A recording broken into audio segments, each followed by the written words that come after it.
Halo semua. Apa kabar untuk hari ini? Semoga harimu selalu menyenangkan ya bro. Selamat datang di channel YouTube saya. Tolong dibantu subscribe, like dan share ya, supaya saya terus semangat bikin kontennya. Wakakakak. Solen 3 chapter 757. Chapter 757, jangan katakan padaku kau hanya melewatinya. Dia berdiri di sana dengan menawan di sampingnya. Daun lotusnya tepat di sampingnya. Tidak ada orang lain di dekat mereka. Hanya ada mereka berdua. Dia berdiri di sampingnya. Jangan bilang kamu hanya lewat. Menyadari apa yang baru saja dia katakan, Su Lizzie memiliki keinginan untuk menamparkan dirinya sendiri. Ye Xinglan mencubit wajahnya yang gemuk. Kamu punya keinginan mati, bukan? Su Lizzie menyeringai bodoh dan berkata, gunakan lebih banyak kekuatan. Saya pikir itu sedikit sakit. Jika sakit, berarti saya tidak sedang bermimpi. Saya telah melamun setiap hari belakangan ini. Aku bermimpi kau akan memilihku di festival kencan Danau Dewa Laut. Apakah kamu bodoh? Sakit, haha, sakit, haha. Su Lizzie tertawa gembira. Tiba-tiba, dia melompat. Ledakan. Apa arti menuai kesedihan di akhir kebahagiaan yang besar? Saat ini, Su Lizzie adalah contoh klasik. Dia lupa menahan diri. Ketika dia melompat sekarang, tubuhnya yang berat itu menabrak daun teratai dan menghancurkannya dalam sekejap. Air danau memercik ke tubuh Ye Xinglan. Untuk sesaat, dia tertegun. Apa yang terjadi? Dengan suara berdeguk keras, tubuh Su Lizzie melayang kembali ke permukaan. Saya tidak mundur. Saya melakukannya secara tidak sengaja. Sister Xinglan, saya melakukannya secara tidak sengaja. Saya, anak laki-laki gendut itu sangat gugup hingga hampir menangis. Setelah dia terjun ke air danau yang sedingin es, pikirannya menjadi jernih. Menurut aturan Festival Kencan Danau Dewa Laut, para peserta akan didiskualifikasi dari Festival Kencan begitu mereka jatuh ke air. Saat dia melihat penampilannya yang bingung, Ye Xinglan berkata dengan tajam, kamu gendut bodoh, berhenti mempermalukanku di sini. Ayo pergi. Dia membungkuk untuk meraih lengan Su Lizzie. Dia mengayunkan lengannya dengan kuat dan melemparkannya ke atas. Kemudian, dia berubah menjadi seberkas cahaya bintang dan menyusulnya. Detik berikutnya, keduanya terbang di atas permukaan danau dan mendarat di pantai yang jauh. Pilihan Ye Xinglan atas Su Lizzie, bersama dengan pasang surut emosinya telah membuat yang lain menatap dengan mulut ternganga. Situasi seperti itu belum pernah terjadi di Festival Kencan Danau Dewa Laut sebelumnya. Untuk semua merendahkan diri, Su Lizzie pasti membuatnya sepadan.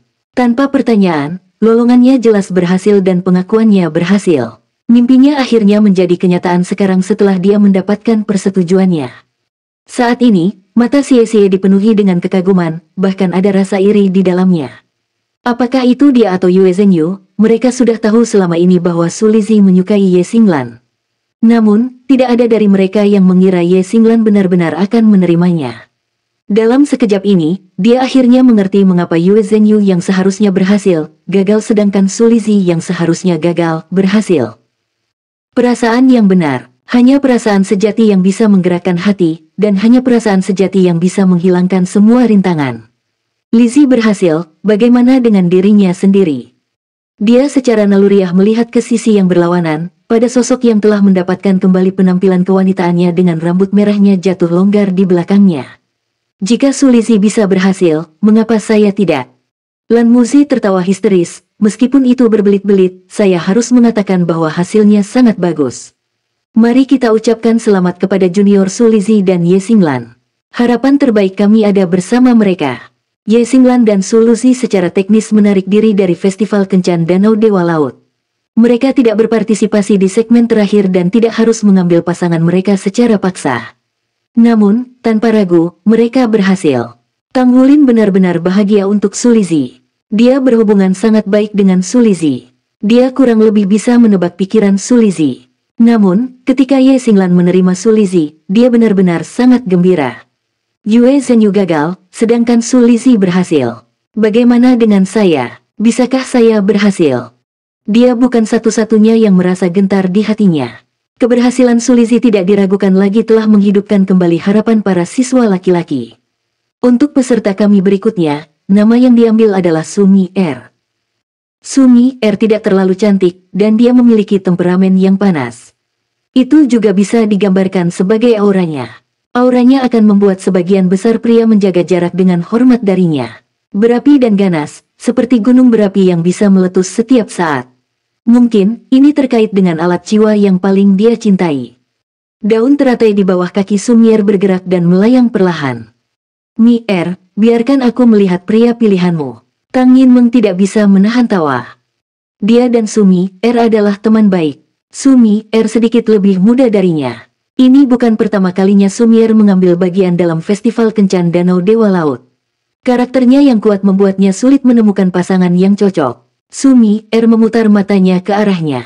Kemudian, dia melihat sekelompok anak laki-laki. Adakah orang di sini yang memiliki kepercayaan diri untuk mengalahkan saya? Keluar dan bertarung. Ini adalah permintaannya. Anak laki-laki itu sangat diam. Situasinya begitu tegang dan sunyi sampai terdengar suara setrip jarum. Sumi-er melengkungkan bibirnya. Kalian semua adalah sekelompok orang lemah. Tidak ada orang di sini yang cukup baik untukku. Ketika dia mengatakan ini, ekspresi siswa laki-laki pelataran inti berubah menjadi malu. Bukannya tidak ada ahli di antara anak-anak pelataran inti. Misalnya, Lan Musi sangat kuat dan diakui sebagai murid pelataran inti terbaik. Selain dia, ada siswa laki-laki kuat lainnya. Namun, siswa laki-laki seperti itu secara alami akan membuat perempuan bersaing untuk mereka. Biasanya, mereka sudah memilih pasangannya. Akibatnya, mereka tidak akan muncul di festival kencan. Sumi-er telah berpartisipasi dalam festival kencan Danau Dewa Laut selama beberapa tahun tetapi tidak berhasil mendapatkan tanggal. Dengan berlalunya waktu, kekuatannya sendiri meningkat dengan cepat. Sekarang dia cukup kuat, bahkan lebih sulit baginya untuk menemukan teman kencan. Selain itu, dia memiliki karakter sombong yang secara alami membuatnya sulit untuk menemukan seorang pria. Ketika dia mengucapkan kata-kata itu, dia melakukannya untuk melampiaskan amarahnya. Gadis-gadis seperti ini, jika mereka tidak dapat menemukan pasangan yang cocok dalam dua festival kencan Danau Dewa Laut pertama mereka, kemungkinan besar dia akan merasa hampir tidak mungkin untuk mendapatkan pasangan. Dunia Soul Master tidak peduli dengan status keluarga dari masing-masing pasangan, tapi jarak di antara kekuatan mereka seharusnya tidak terlalu besar. Terutama ketika para master jiwa wanita mencari pasangan mereka biasanya berharap pria mereka lebih kuat dari diri mereka sendiri. Inilah alasan Yuan Yehui selalu mengatakan bahwa dia ingin Xie menjadi lebih kuat darinya sebelum dia memenuhi syarat untuk mengejarnya. Prinsipnya sama. Oleh karena itu, Sumi-er tahu bahwa dia tidak akan pernah menemukan orang yang cocok untuknya. Dia juga tidak menyukai siapapun. Anak laki-laki itu terlalu muda atau terlalu lemah. Dia tidak berniat untuk menerima cacat. Tentu saja, ini adalah pemikirannya sendiri. Bagaimana bisa ada cacat di pelataran dalam Shrek? Dia memandang anak laki-laki itu dengan jijik. Daun lotusnya melayang kembali. Tunggu. Pada saat ini, suara yang dalam terdengar. Siapa bilang semua anak laki-laki lemah? Setidaknya, saya tidak. Sumi-er berbalik karena terkejut. Dia tidak pernah berharap ada orang yang cukup berani untuk melangkah maju dan menerima tantangannya. Dia telah melakukan hal yang sama di dua festival kencan sebelumnya. Sosok besar dan tinggi berdiri di atas daun teratai dan melayang menuju pusat Danau Dewa Laut. Semua orang tercengang saat melihat orang ini. Orang yang tersesat tidak lain adalah Raja Naga Long Yue dari Star Luo Empire yang dipukul oleh Sumi-er selama segmen sebelumnya. Kepribadian macam apa yang dimiliki Long Yue? Dia teguh, tegak, dan belak-belakan. Dia pasti tidak bisa menerima disebut lemah oleh seorang wanita. Dia selalu memandang dirinya sebagai pria paling maskulin di dunia. Ketika Sumi-er melihat bahwa itu adalah dia mengangkat alisnya. Kamu dari Star Luo, jangan mengira kamu memenuhi syarat untuk menantangku hanya karena kamu baru saja menangkis serangan meriam tanganku. Dalam pertempuran, saya tidak akan menahan diri. Long Yue menjawab dengan bangga, dan jika kamu kalah. Sumi-er mendengus, jika aku kalah, aku akan memilihmu. Long Yue mengerutkan bibirnya. Bahkan jika Anda memilih saya, itu tidak berarti saya akan memilih Anda. Sumi-er berkata dengan marah, mengapa kamu banyak bicara? Apakah Anda ingin berkelahi atau tidak? Bahkan jika Anda tidak memilih saya akan tetap memilih Anda. Jika kamu kalah, hehe. Soul Land 3 Chapter 758. Chapter 758, Long Yue versus Sumi-er. Long Yue tersenyum. Oke, mari kita lakukan. Mari kita bawa ke angkasa. Saat dia mengatakan ini, dia melompat dengan seluruh kekuatannya sementara tubuhnya mulai bertambah besar dengan cepat saat dia mendorong dirinya ke atas. Saat dia melanjutkan pendakiannya ke langit, cincin jiwa yang mempesona mulai muncul dari bawah kakinya juga. Namun, Sumi Er tidak menunjukkan kelemahan apapun pada lawannya. Dia melompat dan menyerang ke langit juga. Baik itu siswa laki-laki atau perempuan, mereka tidak bisa membantu tetapi merasa sedikit terdiam ketika mereka melihat peristiwa yang terjadi di depan mata mereka. Apakah keduanya benar-benar di sini untuk berkencan? Bukankah proses kencan mereka terlalu berapi-api? Mereka sudah bertarung sebelum segmen terakhir di mana kami benar-benar bertarung satu sama lain untuk mengklaim mitra kami. Cahaya dari cincin jiwa di tubuh Long Yue sangat menakutkan. Mereka sebagian besar berwarna hitam dan meskipun cahaya dari cincin jiwanya redup, cahaya tampaknya memancar di sekitar mereka saat mereka membesar di samping tubuhnya. Cara mengesankan dari seluruh keberadaannya juga mulai meningkat berkali-kali lipat. Meskipun Tang Wulin berdiri di bawah mereka, dia tidak bisa membantu tetapi merasa terkejut di dalam hatinya ketika dia merasakan gelombang kekuatan jiwa yang berasal dari tubuh Long Yue. Orang ini jauh lebih kuat daripada 4 tahun lalu. Dia pasti sudah menjadi Master Armor Perang 2 kata. Untuk melengkapi semua ini, dia mungkin baru berusia 24 tahun paling lama tahun ini. Bagi seseorang pada usia itu untuk dapat berkultivasi hingga level ini benar-benar mengejutkan. Tak lama kemudian, tubuh Long Yue telah membesar sampai dia setinggi 10 meter dan itu mengeluarkan aura kuat yang tak tertandingi. Dengan aura itu muncul sisik tebal, berat, coklat kekuningan yang muncul di permukaan kulitnya, dan ekor besar yang menjulur dari punggungnya. Meski dia berada di udara, auranya yang padat yang sekarang terasa seberat gunung di pundak seseorang masih terasa luar biasa mengesankan. Di atas kapal menara, Yunming mengangguk ringan. Ini pasti jiwa bela diri Raja Naga Gunung. Ketika Anda benar-benar merasakannya, Anda akan menyadari bahwa aura garis keturunannya sangat kuat. Dalam hal kekuatan garis keturunan mereka umumnya lebih kuat daripada Master Jiwa di benua Luo kami karena pengaruh suku aborigin di Kekaisaran Bintang Luo. Namun, ini juga akan menghadirkan masalah yang jelas, di bawah pengaruh kekuatan garis keturunan mereka, perpaduan antara kekuatan spiritual dan jiwa bela diri tidak akan sempurna. Dengan itu, ketika kekuatan mereka mencapai peringkat tertentu, mereka tidak lagi dapat mengontrol kekuatan mereka. Tetap saja, masih jarang Long Yue ini memiliki basis budidaya seperti itu di usia yang begitu muda. Tidak heran siswa kami menjadi terkenal setelah mengalahkannya di kompetisi elit jiwa master muda tingkat tinggi kontinental 3 tahun lalu.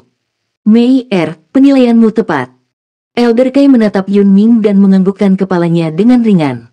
Setelah mereka kembali dari kompetisi, dia adalah orang yang sangat merekomendasikan Gu Yue dan yang lainnya untuk mengambil nama Shrek Seven Monsters. Kekuatan Tang Wulin dan kawan-kawan terlihat jelas dari lawan yang telah mereka kalahkan. Kekuatan Long Yue yang meningkat hanya berfungsi sebagai bukti bahwa kekuatan yang ditampilkan oleh kelompok mereka saat itu bahkan lebih kuat. Long Yue ini tumbuh dengan kecepatan yang terlalu cepat. Namun, jiwa bela dirinya memiliki kekurangannya juga. Begitu dia melepaskan kekuatan penuhnya, dia akan berada dalam keadaan di mana dia tidak bisa lagi mengendalikan dirinya sendiri. Dia bahkan mungkin menjadi gila. Dia mungkin datang ke sini sebagai siswa pertukaran untuk mengatasi masalah ini juga, kata Penatua Kai. Yunming mengangguk sedikit. Jiwa bela diri dan garis keturunan salah satu dari 9 Raja Naga tidak bisa ditanggung semudah itu. Kita lihat saja. Saat ini, Long Yue dan Sumi Er sudah berada di udara. Tidak seperti Long Yue, tubuh Sumi Er tidak tumbuh sebanyak itu. Namun, Misha gelap seperti tinta sudah muncul di belakangnya.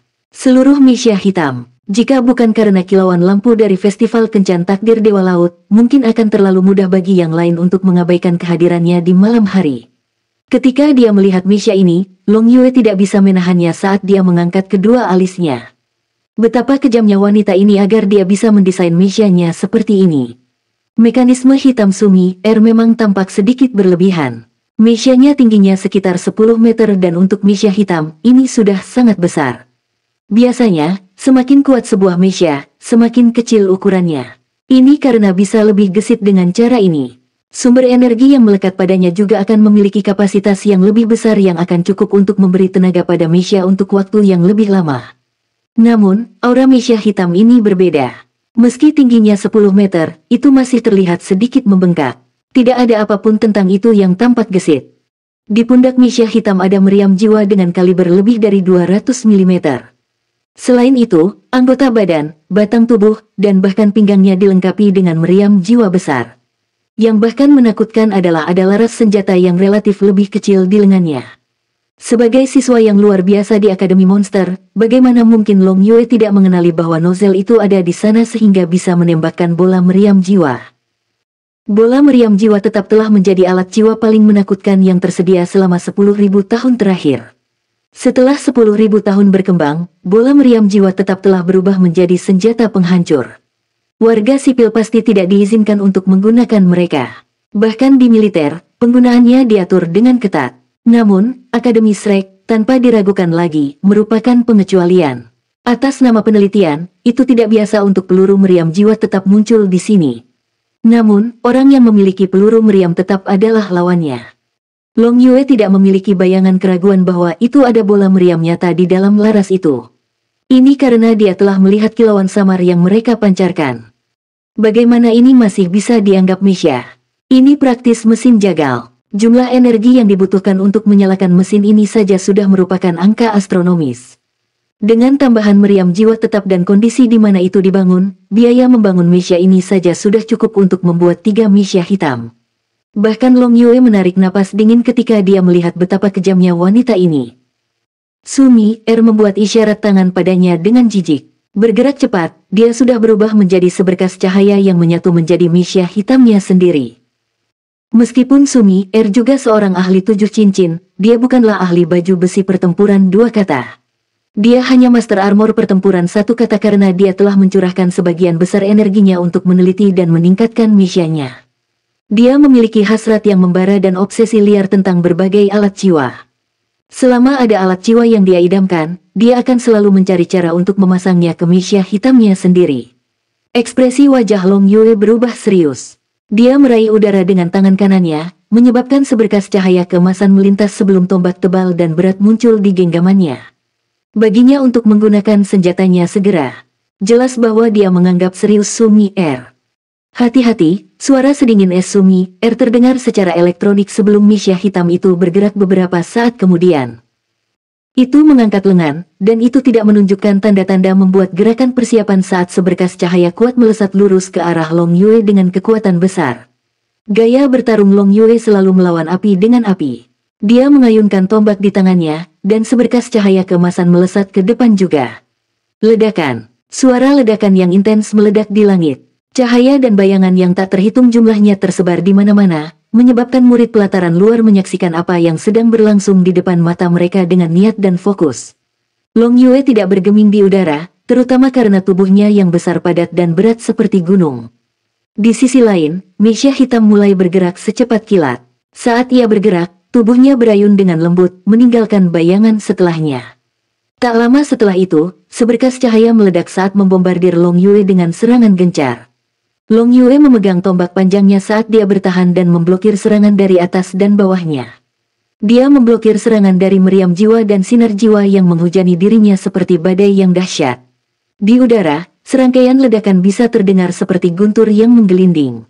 Yang lebih menakutkan adalah bahwa kumpulan cahaya terus-menerus meletus di tubuh Long Yue. Cincin jiwa pertama Long Yue sudah menyala. Keterampilan jiwanya, pegunungan, langsung diterapkan pada dirinya sendiri, menjadikan dirinya sebesar gunung.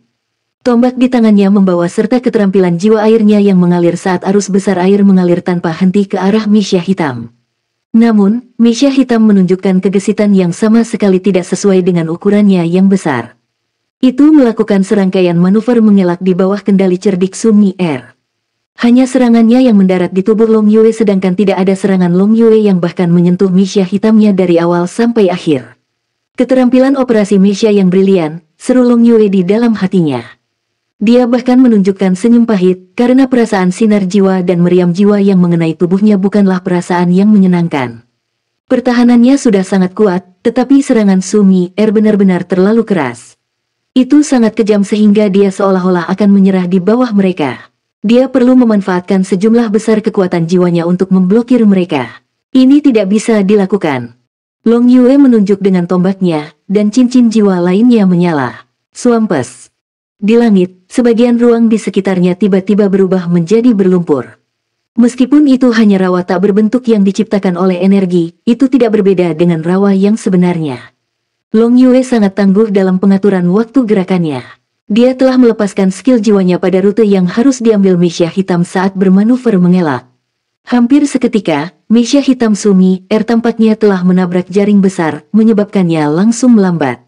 Arus yang tak terhitung jumlahnya mengamuk menuju Misha dari segala arah.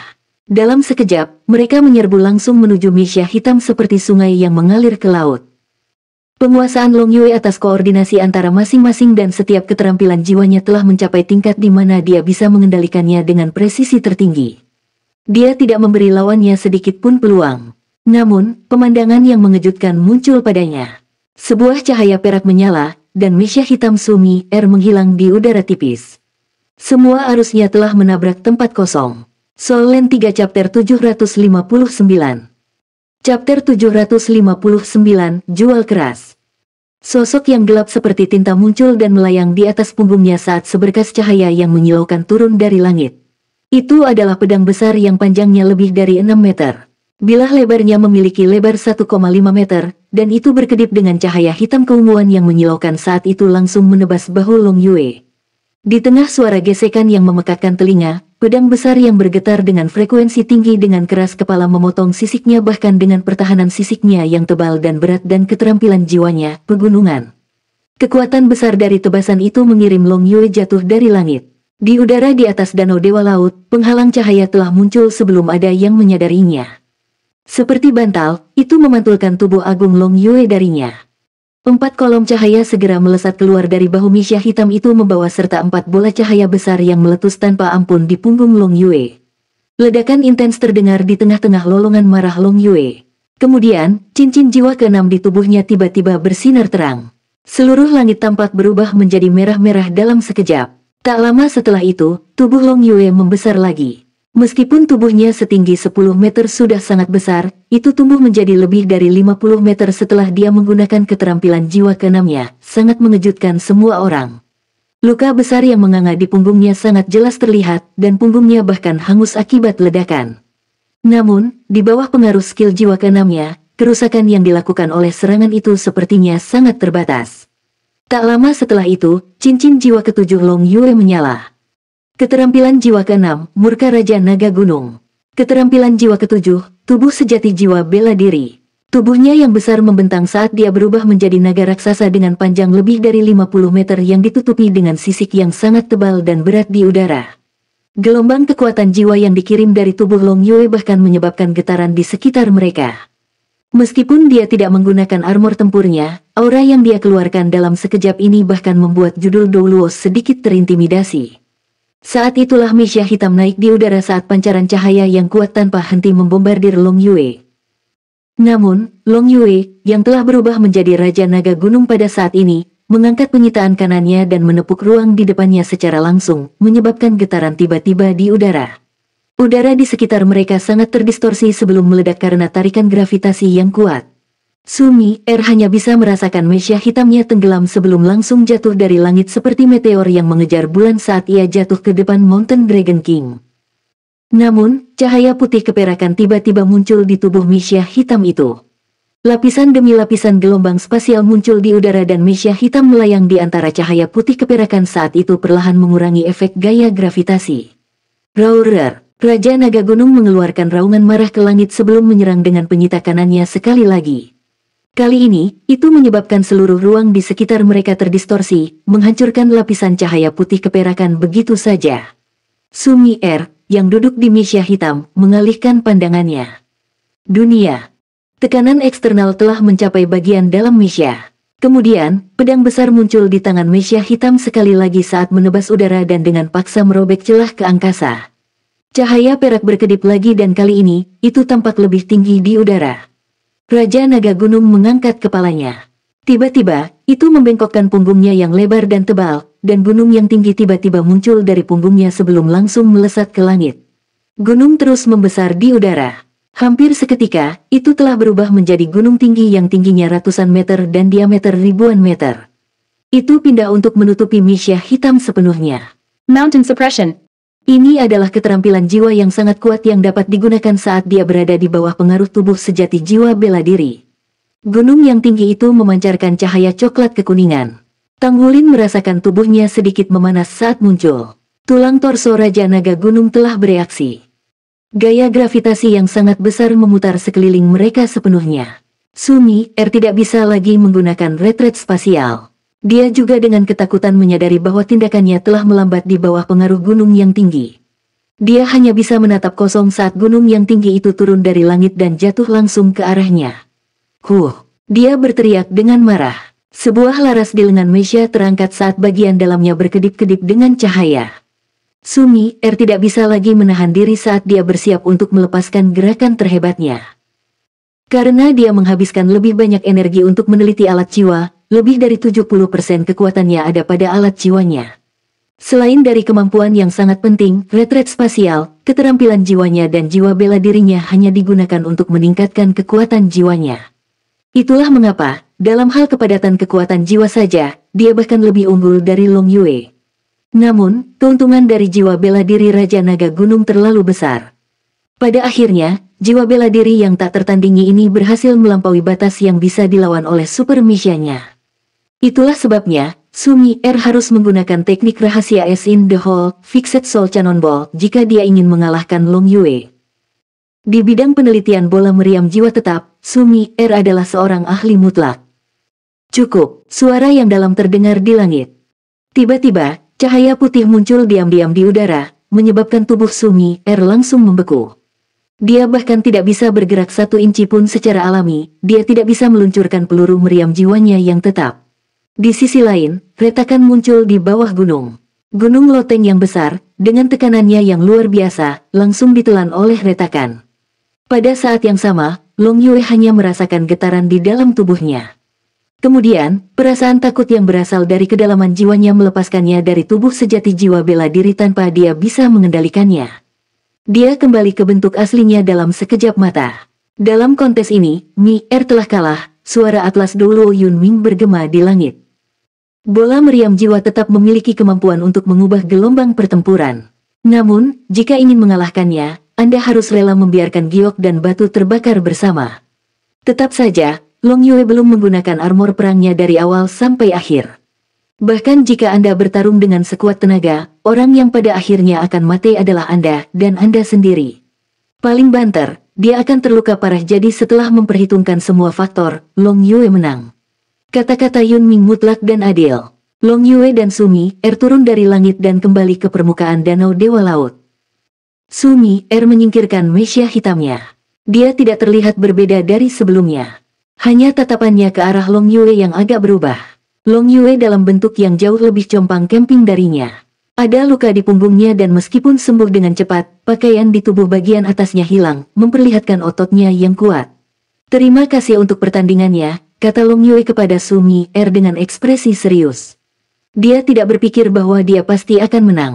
Ada alasan di baliknya untuk tidak menggunakan armor tempurnya. Dengan peningkatan dalam basis kultivasinya, kendali yang dia miliki pada emosinya semakin melemah.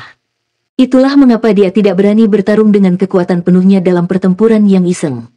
Ini karena dia mungkin akan menyebabkan bencana besar dengan satu kesalahan. Dia tidak menggunakan baju perangnya karena dia takut dia akan menjadi liar, bukan karena dia tidak ingin menggunakannya. Ketika Sumi hendak menggunakan peluru meriam jiwanya yang tetap, dia merasakan keterkejutan di hatinya dan dia gelisah. Tanpa ragu, jika peluru meriam jiwa tetap itu ditembakkan, situasinya akan sulit diprediksi. Juga, Sumi memiliki lebih dari 1 meriam jiwa tetap. Objek ini jelas merupakan alat pembunuh yang hebat.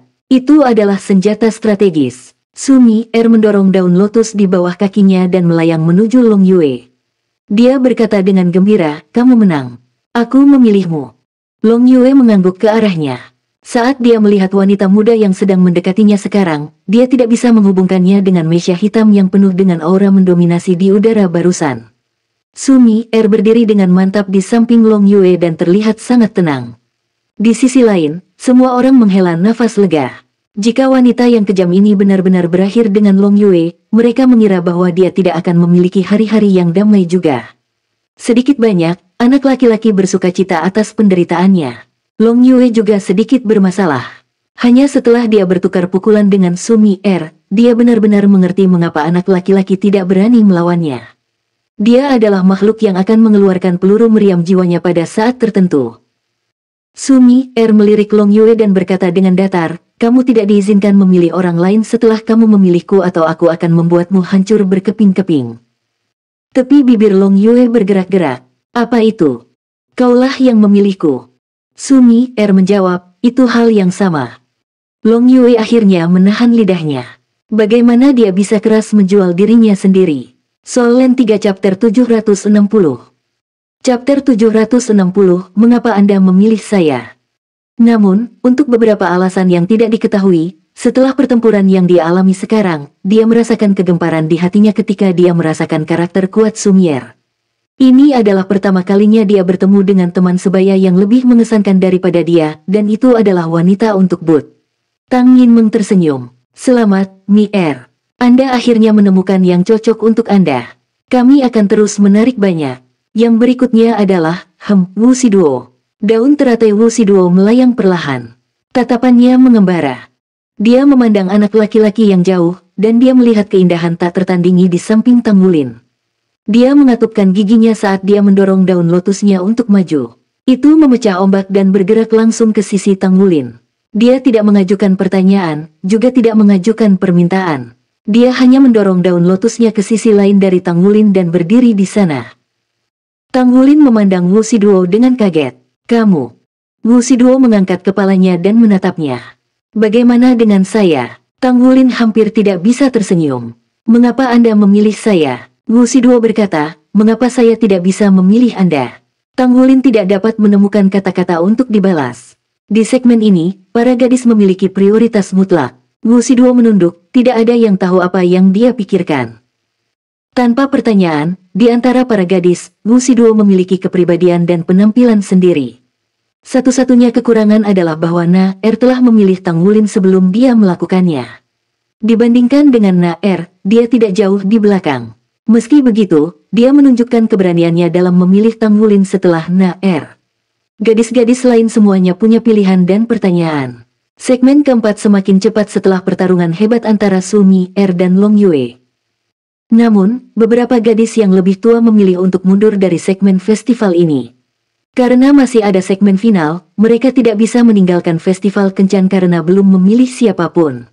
Mereka harus menunggu hingga segmen final selesai. Anak laki-laki hanya bisa mendapatkan kembali prioritas mereka di segmen terakhir dan mengungkapkan cinta mereka kepada orang yang mereka sukai.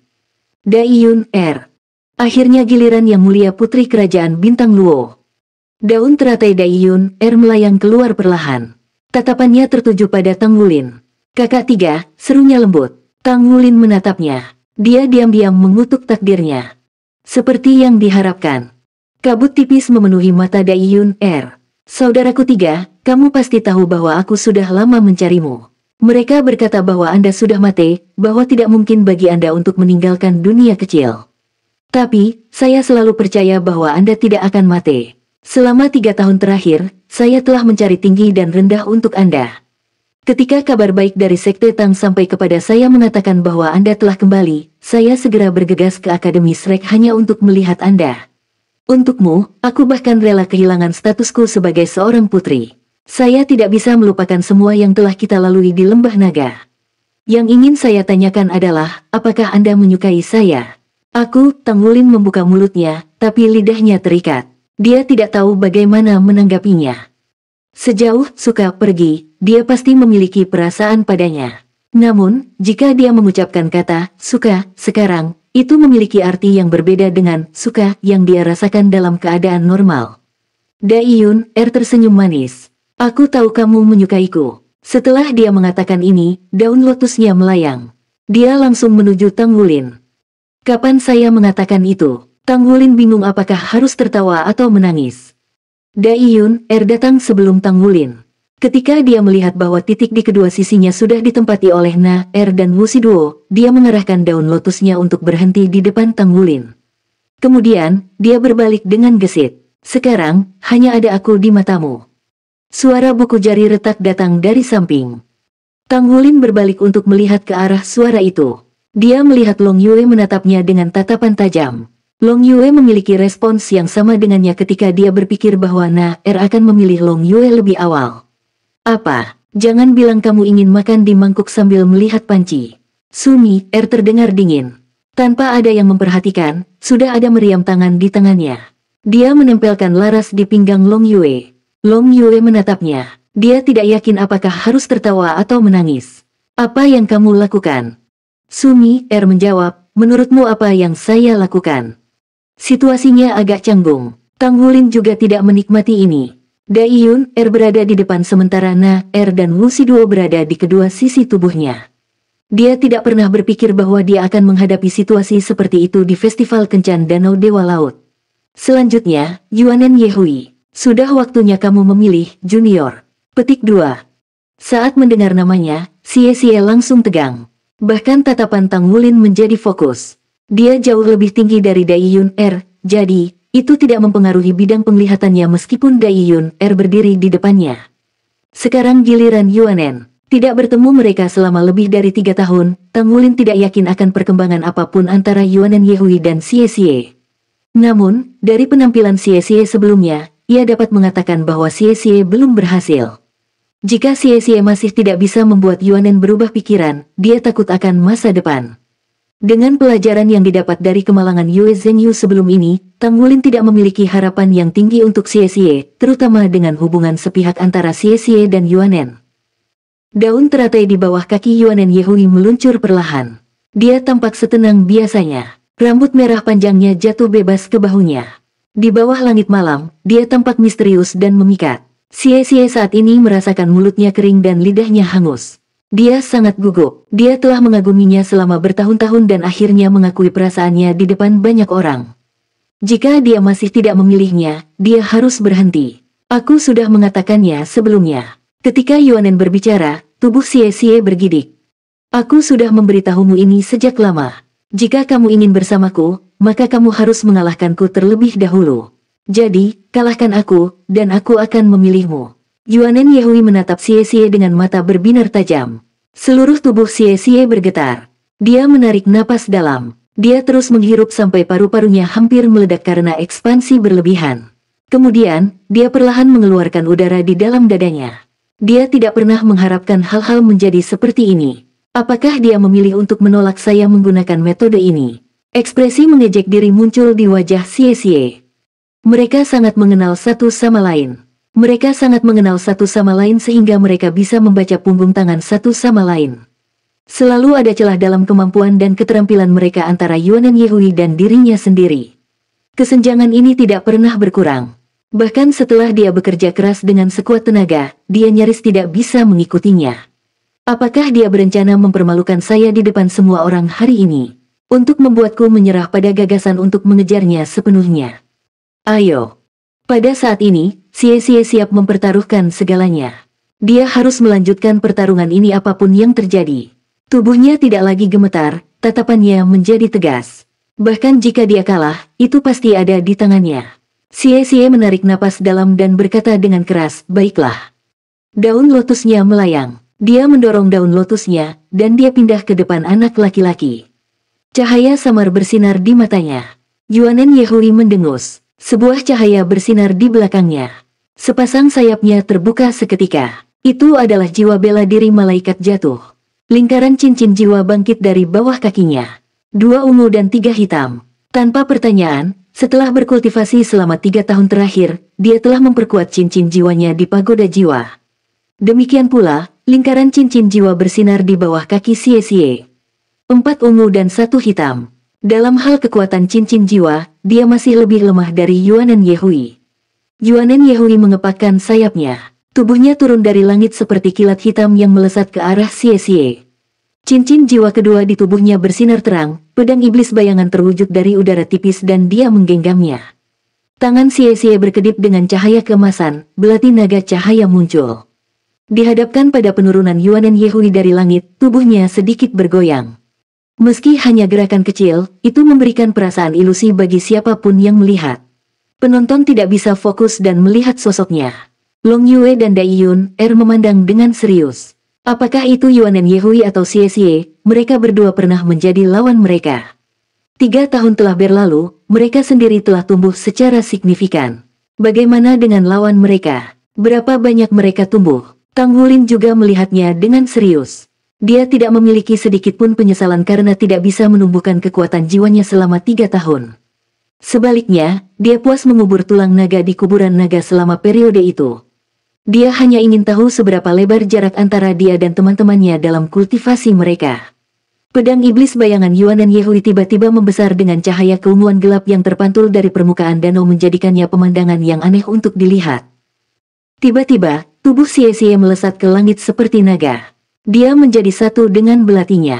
Di tengah auman naga lembut, dengan belati naga cahaya sebagai ujungnya, dia terangkat seperti angin puyuh. Dia secara mengejutkan memilih untuk mengambil langsung Shadow Demon Sword. Ding! Di tengah suara yang tajam, kedua sosok itu menuju ke arah yang berbeda.